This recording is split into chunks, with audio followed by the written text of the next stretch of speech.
சேனலை ஷேர் பண்ணுங்க, லைக் பண்ணுங்க, சப்ஸ்கிரைப் பண்ணுங்க. ஃபைனலா அந்த மணி அடிக்கிறத மட்டும் மறந்துடாதீங்க. சட்டத்தை பாருங்கள். எங்களை மிரட்டக்கூடிய சட்டவிரோத குண்டர்களை சட்டத்தால் தண்டிப்பீர்கள். சட்டத்தால் நீங்கள் இரும்பு கரம் கொண்டு அடங்குவீர்கள்.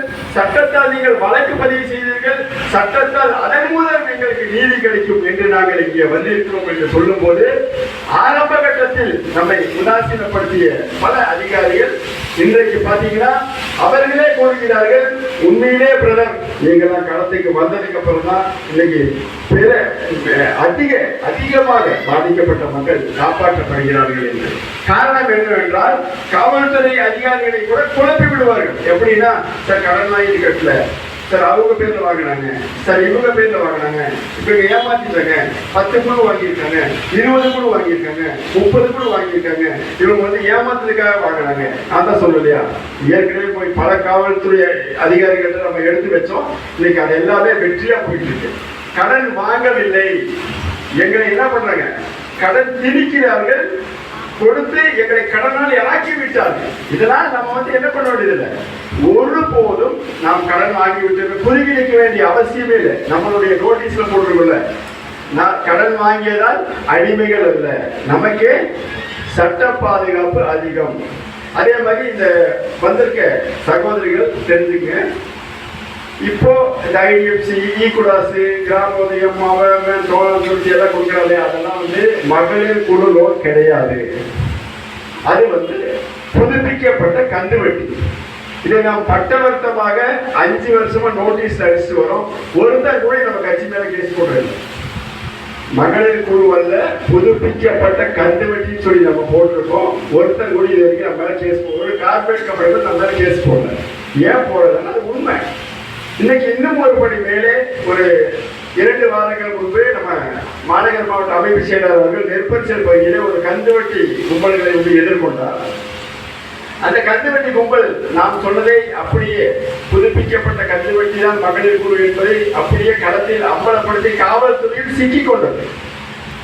ஒரு 2 சகோதரிகள் கடன் வாங்குறாங்க 10,000 ரூபாய். அவர்களை போய் ஒரு 6 பேர் கொண்ட கும்பல் காரில் போய் ஆபாசமாக மிரட்டுகிறது, கொலை மிரட்டல் இருக்கிறது. அவர்கள் வீட்டில் உள்ளவர்கள் எல்லாம் கீழ்த்தரமாக பேசுறாங்க. அந்த சகோதரிகள் கதறி கொண்டு நம்ம அமைப்பு செயலாளரை தொடர்பு கொள்கிறார். அவர் நம்ம அலுவலகத்துக்கு அனுப்பி விடுகிறார்.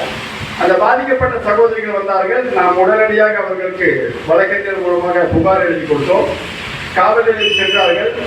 மறுகணமே அந்த கந்துவட்டி கும்பலை அழைத்து காவல் நிலையத்தில் வைத்து, இது போன்று இனிமேல் நடைபெற்றால் கடுமையான நடவடிக்கை எடுக்கப்படும், இனி ஒருபோதும் ஒரு மக்களுக்கும் பணம் கொடுக்க கூடாது என்று நாங்கள் பணமே கொடுக்கவில்லை. அதுவரை நாங்கள் பெரிய கந்துவட்டிகள், பெரிய பின்புலம் உள்ளது, அரசியல் கட்சிகளுக்கெல்லாம் லஞ்சம் கொடுக்கிறோம், காவல்துறைக்கெல்லாம் லஞ்சம் கொடுக்கிறோம், நீதித்துறைக்கெல்லாம் லஞ்சம் கொடுக்கிறோம் என்று கூக்குரலுக்கு மிரட்டியவர்கள் அங்கே மண்டியிட்டு மன்னிப்பு கேட்டு, இனிமேல் எந்த பெண்களையும் நாங்கள் ஆபாசமாக பேச மாட்டோம் என்று மன்னிப்பு கடிதம் கொடுத்து வைத்த வரலாறு மக்கள் ஜனநாயக முன்னேற்ற.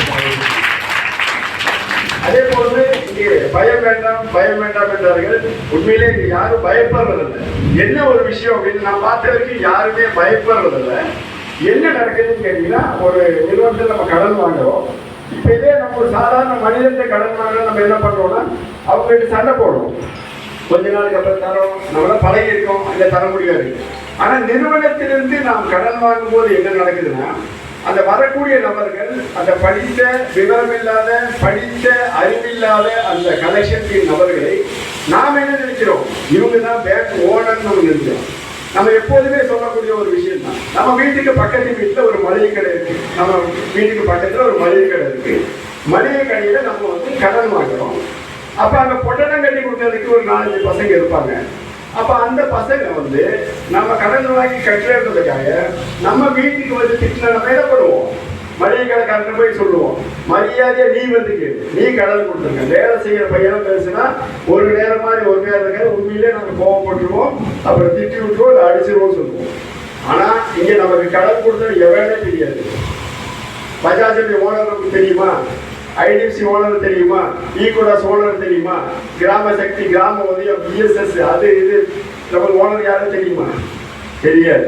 அப்ப என்ன நினைக்கணும், அந்த காலையில நீட்டை எழுந்திரிச்சு குளிச்சு வராங்களா, அந்த டிப்டாப்பை யூஸ் பண்ணிட்டு எந்த தொழிலும் தெரியாது அந்த பசங்களுக்கு. இதே பாவம். நம்மளை மிரட்டலாட்டி வேலையை விட்டு தூக்கி வீசிடுவாங்க. அந்த மாதிரி ஒரு அப்பாவிகள், படித்த முட்டாள்கள், படித்த தற்குறிகள், அவர்களை பார்த்து நம்ம பயப்படணும். அவர்களும் என்ன செய்யறாங்கன்னு கேட்டீங்கன்னா, ஆர்பிஐ தெளிவாக சொல்லுகிறது. என்ன சொல்லுகிறது? ஒருவருக்கு கடன் கொடுத்தால் அவர்களுக்கு நீ சட்டப்பூர்வமாக கட்ட முடியுமா என்ற தகுதியை பார்த்து கொடு. நம்பர் 1. நம்பர் 2, அவர்களுக்கு கொடுத்ததற்கு பின்பு அவர்கள் சரியாக கட்ட வேண்டும். நம்பர் 2. நம்பர் 3, அவர்கள் சரியாக கட்டவில்லை என்றால் முதலில் என்ன பண்ணும்? அலைபேசியில் அழைப்பு கொடுங்கள். நீங்க இந்த மாதிரி எங்களுக்கு நிறுவனத்தில் கடன் வாங்கிட்டீங்க, கடன் கட்டணும், நீங்க இந்த மாதிரி கட்டலாட்டி எங்களுக்கு அடுத்தடுத்து கொடுக்க முடியாது, அது மாதிரி அழைப்பு கொடுங்கள்.